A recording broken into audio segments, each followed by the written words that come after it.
Assalamualaikum warahmatullahi wabarakatuh. Saya Putri Saryadianti dari kelas 8A2 Hukum akan mempresentasikan hukum media pertemuan ke-7 tentang Dewan Pers. Pengertian Dewan Pers. Dewan Pers adalah sebuah lembaga independen di Indonesia yang berfungsi untuk mengembangkan dan melindungi kehidupan pers di Indonesia. Dewan Pers sebenarnya sudah berdiri sejak tahun 1966 melalui Undang-Undang Nomor 11 Tahun 1966 tentang ketentuan-ketentuan pokok pers. Tetapi pada saat itu, Dewan Pers berfungsi sebagai penasihat pemerintah dan memiliki hubungan secara struktural dengan Departemen Penerangan. Seiring berjalannya waktu, Dewan Pers terus berkembang dan akhirnya memiliki dasar hukum terbaru, yaitu Undang-Undang Nomor 40 Tahun 1999 tentang Pers.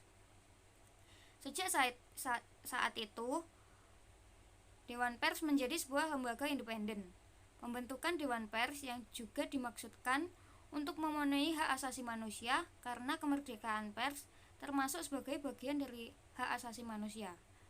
Dewan Pers memiliki wewenang untuk menyelesaikan sengketa jurnalistik. Sebagai lembaga independen, Dewan Pers tidak memiliki perwakilan dari pemerintah pada jajaran anggotanya. Saat ini, Dewan Pers diketuai oleh Bagir Manan. Zaman Orde Lama. Orde Lama dalam sejarah politik Indonesia merujuk kepada masa pemerintahan Soekarno yang berlangsung dari tahun 1945 hingga 1965. Dewan Pers pertama kali terbentuk pada tahun 1966 melalui Undang-Undang Nomor 11 Tahun 1966 tentang ketentuan-ketentuan pokok pers. Fungsi dari Dewan Pers saat itu adalah sebagai pendamping pemerintah serta bersama-sama membina perkembangan juga pertumbuhan pers di tingkat nasional. Saat itu, Menteri Penerangan secara ex officio menjabat sebagai Ketua Dewan Pers. Zaman Orde Baru. Pada Orde Baru, kedudukan dan fungsi pers tidak berubah, yaitu masih menjadi penasihat pemerintah, terutama untuk Departemen Penerangan. Tetapi, terjadi perubahan perihal keterwakilan dalam unsur keanggotaan Dewan Pers seperti yang dinyatakan pada pasal 6 ayat 2 Undang-Undang Nomor 21 Tahun 1982 tentang ketentuan-ketentuan pokok pers sebagaimana telah diubah dengan Undang-Undang Nomor 4 Tahun 1967. Zaman Reformasi. Reformasi secara umum berarti perubahan terhadap suatu sistem yang telah ada pada suatu masa. Disahkannya Undang-Undang Nomor 40 Tahun 1999 tentang pers membuat berubahnya Dewan Pers menjadi Dewan Pers yang independen. Dapat dilihat dari pasal 15 ayat 1 Undang-Undang Pers. Fungsi dari Dewan Pers menurut pasal 15 ayat 2 Undang-Undang Pers. Yang pertama, melindungi kemerdekaan pers dari campur tangan pihak lain. Yang kedua, melakukan pengkajian untuk mengembangkan kehidupan pers. Yang ketiga, menetapkan dan mengawasi pelaksanaan kode etik jurnalistik. Yang keempat, memberikan pertimbangan dan mengupayakan penyelesaian pengaduan masyarakat atas kasus-kasus yang berhubungan dengan pemberitaan pers. Yang kelima, mengembangkan komunikasi antara pers, masyarakat, dan pemerintah. Yang keenam, memfasilitasi organisasi-organisasi pers dalam menyusun peraturan-peraturan di bidang pers dan meningkatkan kualitas profesi kewartawanan. Yang ketujuh, mendata perusahaan pers. Anggota Dewan Pers menurut pasal 15 ayat 3 Undang-Undang Pers. Yang pertama, wartawan. Wartawan yang dipilih oleh organisasi wartawan. Yang kedua, pimpinan perusahaan pers. Pimpinan perusahaan pers yang dipilih oleh organisasi perusahaan pers. Yang ketiga, tokoh masyarakat. Tokoh masyarakat, ahli di bidang pers dan atau komunikasi dan bidang lainnya yang dipilih oleh organisasi wartawan dan organisasi perusahaan pers. Struktur kelembagaan Dewan Pers. Dewan Pers terdiri atas 4 komisi agar dapat menjalankan fungsinya dengan baik. Yang pertama, Komisi Pengaduan Masyarakat dan Penegakan Etika Pers. Yang kedua, Komisi Hukum dan Perundang-undangan. Yang ketiga, Komisi Pendidikan dan Pelatihan. Yang keempat, Komisi Hubungan Antar Lembaga dan Hubungan Luar Negeri. Kronologi pembentukan Dewan Pers. Undang-Undang Republik Indonesia Nomor 40 Tahun 1999 tentang Pers yang diundangkan pada 23 September 1999 dalam bab 5 tentang Dewan Pers, pasal 15 ayat 1 menyatakan dalam upaya mengembangkan kemerdekaan pers dan meningkatkan kehidupan pers nasional dibentuk Dewan Pers yang independen. Untuk memenuhi ketentuan undang-undang tersebut diadakan upaya-upaya berikut.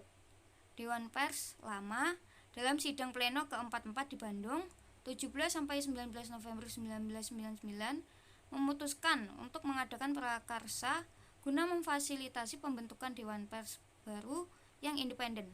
Dewan Pers dalam sidang itu selanjutnya membentuk Badan Pekerja Dewan Pers, diketuai oleh Atang Ruswita yang mendapat tugas melaksanakan prakarsa tersebut dan melaporkan hasilnya kepada sidang pleno ke-45.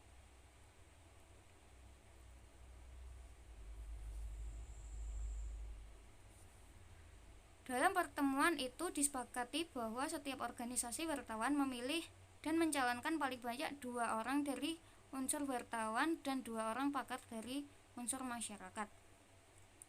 Dalam pertemuan yang sama, Badan Pekerja Dewan Pers menyampaikan saran kriteria mengenai keanggotaan Dewan Pers yang baru, yaitu bahwa yang pertama, anggota Dewan Pers tidak mewakili tempatnya bekerja atau tempatnya berorganisasi, melainkan sebagai individu profesional yang independen, walaupun dipilih oleh organisasi wartawan dan organisasi perusahaan pers. Yang kedua, anggota Dewan Pers yang pertama harus memahami kehidupan pers dan mendukung kebebasan pers. Yang kedua, memiliki integritas pribadi. Yang ketiga, memiliki sense of objectivity dan sense of fairness. Yang keempat, memiliki pengetahuan yang luas dan mendalam di bidang masing-masing.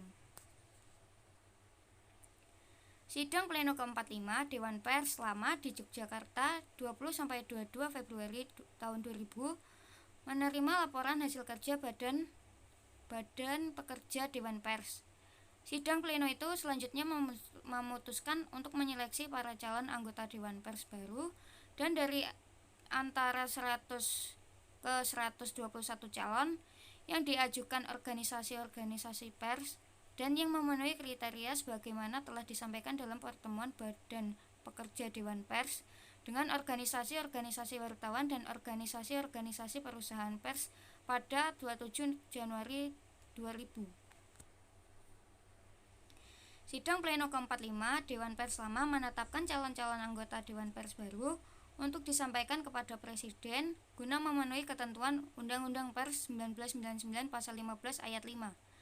Sidang pleno ke-45 Dewan Pers Lama selanjutnya menyarankan kepada Dewan Pers baru untuk mempertimbangkan kemungkinan membentuk apabila diperlukan perwakilan-perwakilan Dewan Pers atau Dewan-Dewan Pers daerah di kota-kota yang padat media pers. Juga disarankan pembentukan komisi-komisi Dewan Pers untuk menanggulangi masalah-masalah khusus.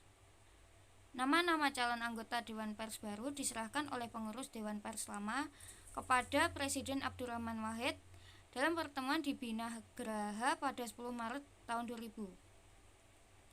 Presiden Abdurrahman Wahid menetapkan keputusan Presiden Republik Indonesia Nomor 96/M tahun 2000 pada 19 April tahun 2000 mengenai pemberhentian keanggotaan Dewan Pers periode 1996 sampai 1999 dan pengangkatan 9 anggota Dewan Pers periode 2000 sampai 2003.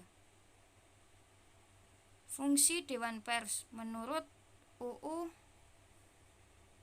RI Nomor 40 Tahun 1999 tentang Dewan Pers. Yang pertama, menjaga kemerdekaan pers sebagai wujud hak publik untuk mengetahui dan memperoleh informasi serta berkomunikasi. Yang kedua, mengawasi kemungkinan penyalahgunaan profesi dan kemerdekaan pers.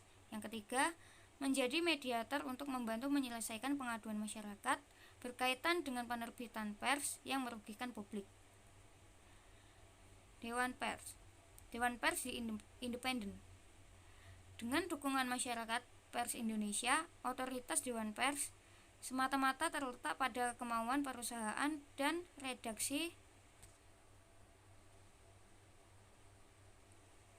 media pers untuk menghargai pandangan Dewan Pers serta secara sukarela mematuhi kode etik jurnalistik.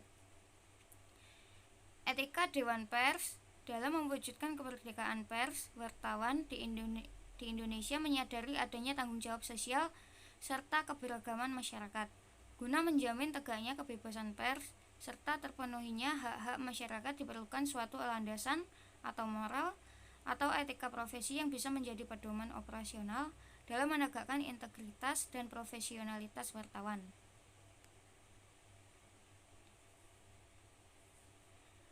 Kode etik wartawan. Yang pertama, wartawan Indonesia menghormati hak masyarakat untuk memperoleh informasi yang benar.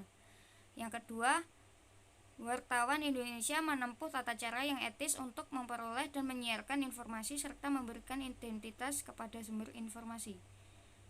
Yang ketiga, wartawan Indonesia menghormati asas praduga tak bersalah, tidak mencampurkan fakta dengan opini, berimbang dan selalu meneliti kebenaran informasi serta tidak melakukan plagiat.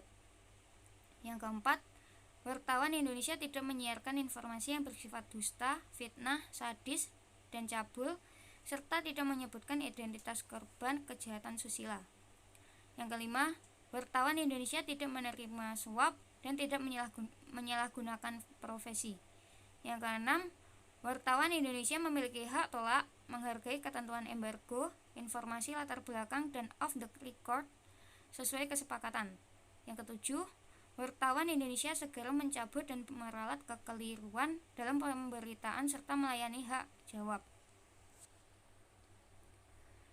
Penafsiran kode etik wartawan Indonesia. Yang pertama, wartawan Indonesia menghormati hak masyarakat untuk memperoleh informasi yang benar. Yang kedua, wartawan Indonesia menempuh cara yang etis memperoleh dan menyiarkan informasi serta memberikan identitas kepada sumber informasi. Yang ketiga, wartawan Indonesia menghormati asas praduga tak bersalah, tidak mencampurkan fakta dan opini, berimbang dan selalu meneliti kebenaran informasi serta tidak melakukan plagiat. Yang keempat, wartawan Indonesia tidak menyiarkan informasi yang bersifat dusta, fitnah, sadis dan cabul serta tidak menyebutkan identitas korban kejahatan sosial. Yang kelima, wartawan Indonesia tidak melaporkan dan menyiarkan informasi yang tidak jelas sumber dan kebenarannya, rumor atau tuduhan tanpa dasar yang bersifat sepihak, informasi yang secara gamblang memperlihatkan aurat yang bisa menimbulkan nafsu birahi atau mengundang kontroversi publik. Yang keenam, wartawan Indonesia tidak menerima suap dan tidak menyalahgunakan profesi. Yang ketujuh, wartawan Indonesia memiliki hak tolak, menghargai ketentuan embargo, informasi latar belakang dan off the record sesuai kesepakatan. Yang kedelapan, wartawan Indonesia segera mencabut dan meralat kekeliruan dalam pemberitaan serta melayani hak jawab. Sekian presentasi dari saya, ada salah kata saya mohon maaf. Wassalamualaikum warahmatullahi wabarakatuh.